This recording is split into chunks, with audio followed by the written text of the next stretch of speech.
स्वागत है आप सभी का हिंदी एक्सप्लेन टीवी पे। हाल ही में एक फिल्म रिलीज हुई है जिसके बारे में आज हम बात करने जा रहे हैं, जिसका नाम है वन वीक फ्रेंड्स। हो सकता है आपने इस सेम नाम की पहले भी हमारे चैनल पर मूवी देखी होगी। कमेंट में ये मत बोलना कि मैं पहले कर चुका हूँ क्योंकि बहुत कमेंट्स आते हैं। मैं कोई भी फिल्म को रिपीट नहीं करता हूँ। ओके, तो ये जो मूवी है ये बिल्कुल न्यू है। कहानी की शुरुआत होती है संघाई के एक हाई स्कूल में, जहाँ पर हम बहुत सारे स्टूडेंट को देखते हैं जो मस्ती कर रहे होते हैं। इन्हीं में एक लड़की होती है जिसका नाम नान होता है, जो अपने क्लासमेट को बता रही होती है कि आसमान में से एक बहुत बड़ा गोल सा पत्थर गिरेगा और पूरी दुनिया तबाह हो जाएगी। और ना ये सारे बहुत मजे लेकर सुन रहे होते हैं इसकी बातों को। अब बता ही रही होती है कि इतने में एक स्टूडेंट इसके सर पे बास्केटबॉल मारता है और ये उसको ना मारने के लिए जाती है गुस्से में, क्योंकि ये जो लड़का होता है इसका नाम यूशु होता है। यूशु बैक बेंचर होता है, पढ़ना लिखना इसको आता नहीं है, दिखने में काफ़ी हैंडसम होता है, तो पूरे स्कूल में पॉपुलर है और लड़कियां इसकी दीवानी होती है भाई। अब पूरे दिन क्लास में सोता रहता है और नान और इसकी बिल्कुल भी नहीं बनती है तो दोनों दोस्त, पर दोनों लड़ते झगड़ते रहते 24 घंटे। टीचर आज एक न्यू ट्रांसफर स्टूडेंट को इंट्रोड्यूस करवाते हैं क्लास के अंदर। ये लिन होती है जो दिखने में बहुत खूबसूरत होती है। पूरे क्लास की नजरें इसी के ऊपर अटक जाती है। अब जो एशियन फिल्म नहीं देखते वो सोच रहे होंगे कि मैं यहाँ पर हैंडसम और खूबसूरती की इतनी बातें क्यों कर रहा हूँ, तो ये एशियन है और इनके यहाँ ऐसा ही होता है। यूशु तो देख के दीवाना ही हो जाता है इसको, और नान इसे बास्केटबॉल फेंक के मारती है। एक तरह से उसने अपना बदला भी ले लिया। आज यूशु की ड्यूटी होती है स्पोर्ट्स रूम साफ करने की। अपने एक हैंडसम से फ्रेंड जियान के साथ ये इस काम को कर रहा होता है। पूछता है कि यार तुमने उस लड़की को देखा, कितनी सुंदर है वो। जियान कहता है कि हाँ मुझे भी उससे प्यार हो गया है, और जब मैंने उससे नजरें मिलाई तो मैं अपना दिल दे बैठा उसको, वही मेरा खेल खत्म हो गया। अगले दिन यूशु न्यू स्टूडेंट लिन को डे आउट के लिए लेटर लिख के पूछता है कि चलो ना बाहर मिलते, एक दूसरे को और करीब से समझ लेंगे। और नान के हाथ लग जाता है, लेटर रो समझ जाती है और यूशु को लेसन सिखाने का अच्छा मौका होता है, तो ये टीचर को सब बता देती है। पर ये कोई बड़ी बात नहीं होती, क्योंकि यूशु और नान का ना ये रोज का होता है। वो रोज लड़कियों को ऐसा करता रहता है।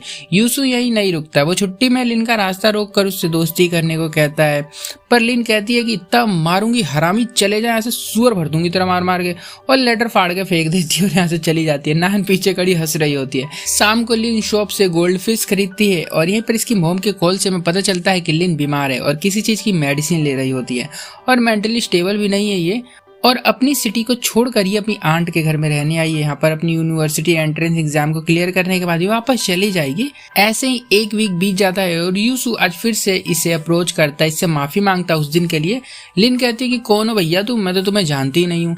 और यहाँ में पता चलता है कि ये ना भूल चुकी होती है सब कुछ। ओके, अब बात अजीब होती है ये काफी। नान भी इसको देखती है तो सोचती है यार ये भूल कैसे गई सब कुछ, इतनी बड़ी बात थी ना। ओके, और अलग सा भी बिहेव कर रही होती है। तो छुट्टी में जियान, यूशु और नान तीनों इसका पीछा करते, पता करते हैं कि लड़की आखिरकार अजीब क्यों है इतनी। ये लिन के पास जाते, वो बताती है कि मुझे एक बीमारी है, मुझे एक वीक से ज्यादा कुछ याद नहीं रहता, मैं हर हफ्ते पिछले हफ्ते की चीजें भूल जाया करती हूँ।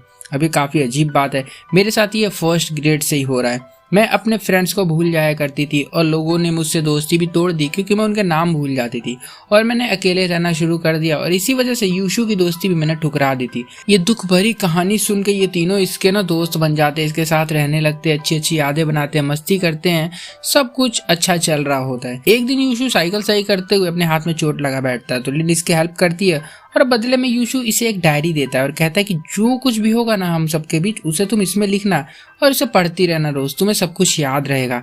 और फिर इन दोनों की दोस्ती और भी गहरी हो जाती है, साथ में टाइम बिताते हैं, यादें बनाते हैं और सब कुछ डायरी में लिखा करती है वो। ऐसे कुछ दिन बीत जाते हैं, चारों की दोस्ती बहुत गहरी हो गई होती है। एक दिन कोजू रेस्टोरेंट में बैठे बैठे फ्यूचर की प्लानिंग कर रहे होते हैं। लिन साइकोलॉजी पढ़ना चाहती है, हेल्प करना चाहती है लोगों की जो मेमोरी लॉस कर देते हैं, और जियान बीजिंग में यूनिवर्सिटी करेगा ताकि अपनी फैमिली के पास रह सके, क्योंकि उसकी फैमिली वहीं रहती है। और नान कहती है कि जो मेरा जियान करेगा मैं भी वही करूंगी। यूशु का तो कोई प्लान ही नहीं होता है। एक दिन यूशु का बर्थडे सेलिब्रेशन करते लोग स्कूल के एक रूम के अंदर। आज ये पूरे 18 साल का हो गया होता है और विश मांगता है 3। फर्स्ट ये कि इसके फ्रेंड्स यूनिवर्सिटी एग्जाम को क्लियर कर दे, सेकंड लिन की मेमोरी ठीक हो जाए, और थर्ड विश मांग इससे पहले गार्ड अंकल आ जाते हैं और इनको मार के भगा देते हैं और दोनों कपल यहाँ वहाँ बिखर जाते हैं।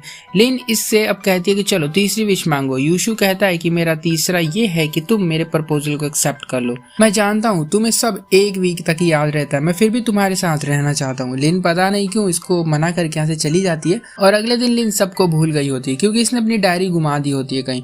यूशु काफी खोजता है पर कोई फायदा नहीं होता। पर यूशु कहाँ रुकेगा, वो इसे रोज प्रपोज करता रहता है और ये आज गुस्से में मना कर देती है। यूशु बेहोश हो जाता है और जल्दी हॉस्पिटल लाया जाता है उसको। उसकी मॉम लिन से बताती है कि तुम मेरे बेटे को जानती हो, दोनों अच्छे दोस्त हो। और यहाँ हमें बहुत ही शॉकिंग बात पता चलती है ये कि लिन कभी भी अपनी मेमोरी खोती ही नहीं है ना भूलती है, वो बिल्कुल ठीक है। ओके, उसको कोई बीमारी नहीं होती है।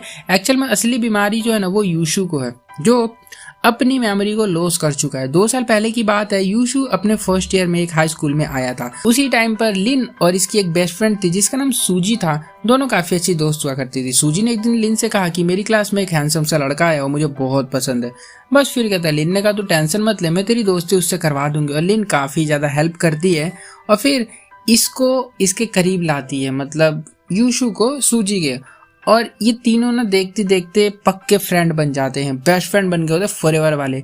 एक दिन तीनों पिकनिक करने गए होते हैं, सामने एक बड़ा सा तालाब होता है। प्लान ऐसा था कि सूजी आज बोट में जाकर इसको प्रपोज करेगी इस तालाब के बीच में से। सब कुछ प्लान के मुताबिक हो ही रहा था, पर बोट पलट जाती है गलती से, जिसमें सूजी और लिन दोनों डूबने लगती है। यूसुफ भागता है बचाने के लिए और वो बस लिन को पकड़ पाता है, उसको ऊपर लेकर आता है और इसी दौरान उसके सर में चोट लग जाती है। फिर भी वो नीचे जाता है सूजी को बचाने के लिए, पर कोई फायदा नहीं होता। सूजी की मौत हो जाती है और यूसु सर में चोट लगने से कोमा में चला जाता है और मेमोरी लॉस कर देता है। और जब होश आता है तो इसके पेरेंट्स इसको सिटी और स्कूल सब कुछ बदल कर दूसरी सिटी में लेकर आ गए होते हैं। अब जैसा आपको पता है कि एक एशियन मूवी है तो इसके अंदर बुली होना तो जरूरी होगा ना, स्कूल की स्टोरी है तो हाँ, लिन को भी ना काफी ज्यादा बुली किया जाता है, ये बोल के कि तुम मनहूस है, तूने अपनी फ्रेंड की जान ले ली और लिन को घायल किया और तुम्हें बैड लक है बहुत ज्यादा। इसको दिन भर बुली करते रहते क्लास वाले। यूसी की मोम भी आती है और लिन को धमकाना शुरू कर देती है कि तू मेरे बेटे से दूर रही हो, मनहूस है तू, दिख मत जाइयो उसके साथ। और ये प्रॉमिस करती है कि मैं आपके बेटे के साथ कभी नहीं रहूंगी। उसके बाद तो मान लो लिन का जीना हराम हो गया था। भाई साहब, एक दिन नहीं था जब इसको बुली नहीं किया जाता हो और इस वजह से इसका मेंटल हेल्थ भी खराब होने लग गया था और पढ़ाई में ध्यान नहीं लगता था, तो बेचारी फेल हो गई। तो इसको स्कूल से धक्के मार के निकाल दिया गया और इसके घर वालों ने फिर वहां से इसका ट्रांसफर यहाँ करवाया और गलती से ये उसी क्लास में आ गई जहाँ पर यूसुफ पढ़ा करता था। इसको उम्मीद तक नहीं थी कि वो इससे मिलेगी यहाँ पर, और मिल चुकी थी जैसा हमने देखा था शुरू में। यूसुफ की मोम से इसने प्रॉमिस किया था कि सामने नहीं आएगी यूसुफ के कभी, इसलिए उससे दूर दूर भागती रहती है। और प्रेजेंट में लिन, नान और जियान दोनों को बता देती है सब कुछ सच। ये लोग कहते हैं कि हम उसे छुपा कर रखेंगे सब कुछ जब तक हमारा ग्रेजुएशन नहीं हो जाता है। और कुछ दिन बीतने के बाद यूसुफ वापस स्कूल आने लगता है और अब लिन नहीं आती है ना मिलती है इससे। और कुछ दिन बाद ये लोग यूनिवर्सिटी का एंट्रेंस एग्जाम भी देते हैं और सब कुछ हो जाने के बाद सब अपने अपने रास्ते हो जाते हैं क्योंकि स्कूल इनका कंप्लीट हो गया होता है। जियान भी नान को प्रपोज कर देता। नान कहती है मैं तो ऑस्ट्रेलिया चली जाऊंगी, मैं नहीं आ रही रिलेशन में भाई तुम्हारे साथ। ये वही लड़की है जो कुछ टाइम पहले बोल रही थी कि जिस कॉलेज में तुम जाओगे मैं उसी कॉलेज में जाऊंगी। ये कहता है कि कोई बात नहीं, मैं तुम्हारा वेट कर लूंगा जब तक तुम ऑस्ट्रेलिया से वापस लौट कर नहीं आ जाती हो। एग्जाम के बाद लिन भी वापस अपनी सिटी में चली गई होती है। नंबर भी चेंज कर दिया होता है उसने ताकि यूशु उससे कॉन्टैक्ट ना कर पाए। पर यूशु तो दीवाना होता है, बीजिंग जाने वाला है अपने दिल की बात बताने उसको। जियान इसको रोकता है, दोनों की लड़ाई होती है, खूब लड़ाई होती है और गलती से दोनों पूल में गिर जाते हैं और यूसु को पीछे का सब कुछ याद आने लग जाता है डूबता हुआ देखकर।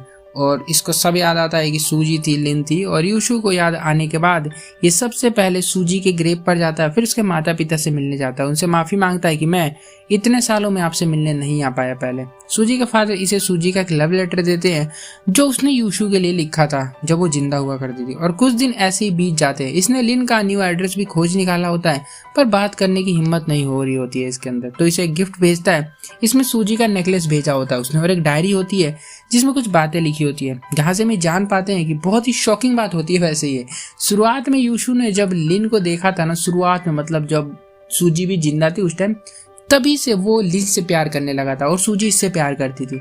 यूशु को हो गया था प्यार लिन से, ठीक है, और सूजी इससे किया करती थी ऐसा कुछ। बेचारी एक तरह से मानो उसकी खामखा ही जान चली गई है, तो उससे प्यार करता भी नहीं था। अब लेटर पढ़ के लिन यूशु से ना मिलने भागती है और माफी मांगती है इससे और इसे सूजी का नेकलेस के लिए थैंक यू कहती है।